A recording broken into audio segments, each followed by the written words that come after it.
Surabhi quiz. Mayurbhanj କେଉଁ ନୃତ୍ୟ ପାଇଁ ପ୍ରସିଦ୍ଧ? ମୟୂରଭଞ୍ଜ ଛଉ ନୃତ୍ୟ ପାଇଁ ପ୍ରସିଦ୍ଧ। ଗୀତ ଗୋବିନ୍ଦର ରଚୟିତା କିଏ? ଗୀତ ଗୋବିନ୍ଦର ରଚୟିତା ହେଉଛନ୍ତି କବି ଜୟଦେବ। ଉତ୍କଳ ସଙ୍ଗୀତ ମହାବିଦ୍ୟାଳୟ କେଉଁଠାରେ ଅବସ୍ଥିତ? ଉତ୍କଳ ସଙ୍ଗୀତ ମହାବିଦ୍ୟାଳୟ ଭୁବନେଶ୍ୱରଠାରେ ଅବସ୍ଥିତ। ସମ୍ବଲପୁର ଜିଲ୍ଲାର ପାରମ୍ପରିକ ନୃତ୍ୟର ନାମ କ'ଣ? ସମ୍ବଲପୁର ଜିଲ୍ଲାର ପାରମ୍ପରିକ ନୃତ୍ୟର ନାମ ହେଉଛି ଡାଲଖାଇ। ମହାଭାରତ ଓଡ଼ିଆ ଭାଷାରେ କିଏ ଲେଖିଥିଲେ? ମହାଭାରତ ଓଡ଼ିଆ ଭାଷାରେ ସାରଳା ଦାସ ଲେଖିଥିଲେ। ଓଡ଼ିଶାର ଗାନ୍ଧୀ କାହାକୁ କୁହାଯାଏ? ଗୋପବନ୍ଧୁ ଦାସଙ୍କୁ ଓଡ଼ିଶାର ଗାନ୍ଧୀ କୁହାଯାଏ। ଦଣ୍ଡ ନୃତ୍ୟ ପାଇଁ କେଉଁ ଜିଲ୍ଲା ପ୍ରସିଦ୍ଧ? ଦଣ୍ଡ ନୃତ୍ୟ ପାଇଁ ଗଞ୍ଜାମ ଜିଲ୍ଲା ପ୍ରସିଦ୍ଧ। କଳା ଓ ସଂସ୍କୃତିକୁ ସମୃଦ୍ଧଶାଳୀ କରିବା ପାଇଁ କେଉଁ ନୃତ୍ୟ ସଂସ୍ଥା ଗଠନ କରାଯାଇଛି? କଳା ଓ ସଂସ୍କୃତିକୁ ସମୃଦ୍ଧଶାଳୀ କରିବା ପାଇଁ କଳା ବିକାଶ କେନ୍ଦ୍ର ଗଠନ କରାଯାଇଛି। ଓଡ଼ିଶାର ଉଚ୍ଚତମ ଶୃଙ୍ଗର ନାମ କ'ଣ?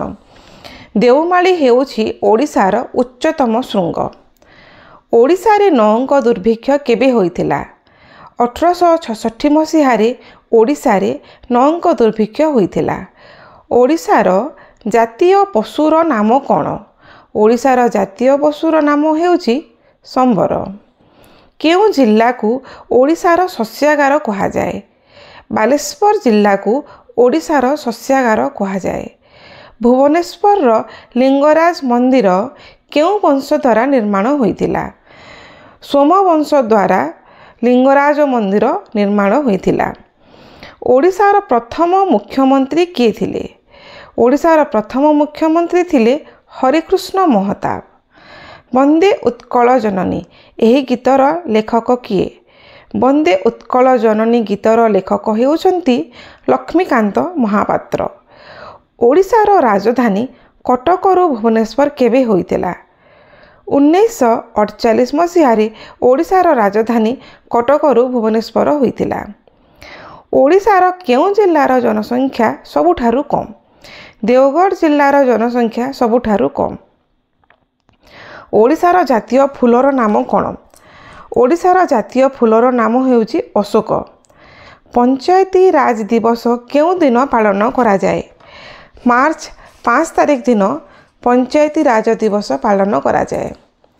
ମହାତ୍ମା ଗାନ୍ଧୀ ପ୍ରଥମ ଥର ପାଇଁ କେବେ ଓଡ଼ିଶା ଭ୍ରମଣ ପାଇଁ ଆସିଥିଲେ? 1921 ମସିହାରେ ମହାତ୍ମା ଗାନ୍ଧୀ ପ୍ରଥମ ଥର ପାଇଁ ଓଡ଼ିଶା ଭ୍ରମଣ ପାଇଁ ଆସିଥିଲେ। ଝୋଟ ଚାଷ ପାଇଁ କେଉଁ ଜିଲ୍ଲା ପ୍ରଥମ ଅଟେ? ଝୋଟ ଚାଷ ପାଇଁ କେନ୍ଦ୍ରାପଡ଼ା ଜିଲ୍ଲା ପ୍ରଥମ ଅଟେ। ଓଡ଼ିଶାର କେଉଁ ଜିଲ୍ଲାରେ ସର୍ବାଧିକ ଡାକ୍ତରଖାନା ଅବସ୍ଥିତ? ଖୋର୍ଦ୍ଧା ଜିଲ୍ଲାରେ ସର୍ବାଧିକ ଡାକ୍ତରଖାନା ଅବସ୍ଥିତ। ଓଡ଼ିଶାର ପ୍ରସିଦ୍ଧ ଲୋକକଥା ଉପରେ ଆଧାରିତ ନାଟକର ନାମ କ'ଣ? ଓଡ଼ିଶାର ପ୍ରସିଦ୍ଧ ଲୋକକଥା ଉପରେ ଆଧାରିତ ନାଟକର ନାମ ହେଉଛି ଲାଠି ନାଟକ। ଓଡ଼ିଶାର ସବୁଠାରୁ ବଡ଼ ନଦୀର ନାମ କ'ଣ? ମହାନଦୀ ହେଉଛି ଓଡ଼ିଶାର ସବୁଠାରୁ ବଡ଼ ନଦୀ। ଆୟତନ ଅନୁସାରେ ଓଡ଼ିଶାର ସବୁଠାରୁ ବଡ଼ ଜିଲ୍ଲାର ନାମ କ'ଣ? ମୟୂରଭଞ୍ଜ ଜିଲ୍ଲା ହେଉଛି ଓଡ଼ିଶାର ସବୁଠାରୁ ବଡ଼ ଜିଲ୍ଲା।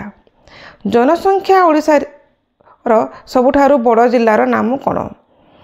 ଜନସଂଖ୍ୟା ଅନୁସାରେ ଓଡ଼ିଶାର ସବୁଠାରୁ ବଡ଼ ଜିଲ୍ଲାର ନାମ ହେଉଛି ଗଞ୍ଜାମ ଜିଲ୍ଲା। ଓଡ଼ିଶାର ସବୁଠାରୁ ବଡ଼ ବିଶ୍ୱବିଦ୍ୟାଳୟର ନାମ କ'ଣ? ଉତ୍କଳ ବିଶ୍ୱବିଦ୍ୟାଳୟ ହେଉଛି ଓଡ଼ିଶାର ସବୁଠାରୁ ବଡ଼ ବିଶ୍ୱବିଦ୍ୟାଳୟ। ଉତ୍କଳ ସମ୍ମିଳନୀର ପ୍ରତିଷ୍ଠାତା କିଏ? ଗୋପବନ୍ଧୁ ଦାସ ହେଉଛନ୍ତି ଉତ୍କଳ ସମ୍ମିଳନୀର ପ୍ରତିଷ୍ଠାତା। ଶିମିଳିପାଳ ଅଭୟାରଣ୍ୟ କେଉଁ ଜିଲ୍ଲାରେ ଅବସ୍ଥିତ? ଶିମିଳିପାଳ ଅଭୟାରଣ୍ୟ ମୟୂରଭଞ୍ଜ ଜିଲ୍ଲାରେ ଅବସ୍ଥିତ। ଓଡ଼ିଶାର ପ୍ରଥମ ମହିଳା ମୁଖ୍ୟମନ୍ତ୍ରୀଙ୍କ ନାମ କ'ଣ? ନନ୍ଦିନୀ ଶତପଥୀ ହେଉଛନ୍ତି ଓଡ଼ିଶାର ପ୍ରଥମ ଓଡ଼ିଆ ମହିଳା ମୁଖ୍ୟମନ୍ତ୍ରୀ। ଓଡ଼ିଆ ଅସ୍ମିତା କ'ଣ? ଓଡ଼ିଆ ସ୍ୱାଭିମାନ ହେଉଛି ଓଡ଼ିଆ ଅସ୍ମିତା। ଗଣିତର ଜନକ କିଏ? ଆର୍ଯ୍ୟଭଟ୍ଟ ହେଉଛନ୍ତି ଗଣିତର ଜନକ। ମନୁଷ୍ୟ ଶରୀରରେ କେତେ ଖଣ୍ଡ ହାଡ଼ ଥାଏ? ମନୁଷ୍ୟ ଶରୀରରେ 206 ଖଣ୍ଡ ହାଡ଼ ଥାଏ। ମିଲେଟ୍ରେ ଥିବା କେଉଁ ଜୀବସାର ଶରୀରରେ ଥିବା କୋଲେଷ୍ଟ୍ରଲ୍ ମାତ୍ରାକୁ ହ୍ରାସ କରିବାରେ ସାହାଯ୍ୟ କରେ? ମିଲେଟ୍ରେ ଥିବା ନିଆସିନ୍ ଶରୀରରେ ଥିବା କୋଲେଷ୍ଟ୍ରଲ୍ ମାତ୍ରାକୁ ହ୍ରାସ କରିବାରେ ସାହାଯ୍ୟ କରେ। ଓଡ଼ିଆର ଜନକ କିଏ? ଫକୀରମୋହନ ସେନାପତି ହେଉଛନ୍ତି ଓଡ଼ିଆର ଜନକ। ଅଧିକ ଅମ୍ଳଜାନ ଦେଉଥିବା ଗଛ କେଉଁଟି? ମନି ପ୍ଲାଣ୍ଟ ଗଛ ଅଧିକ ଅମ୍ଳଜାନ ଦିଏ।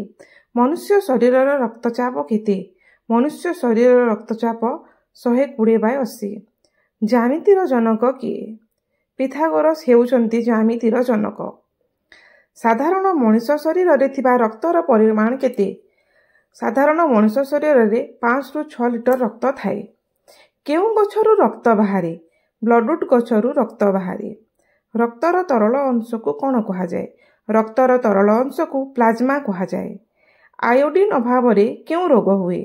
ଆୟୋଡିନ୍ ଅଭାବରେ ଗଳଗଣ୍ଡ ରୋଗ ହୁଏ। ଓଡ଼ିଶାର ବିଧାନସଭାର ନୂତନ ବାଚସ୍ପତି କିଏ?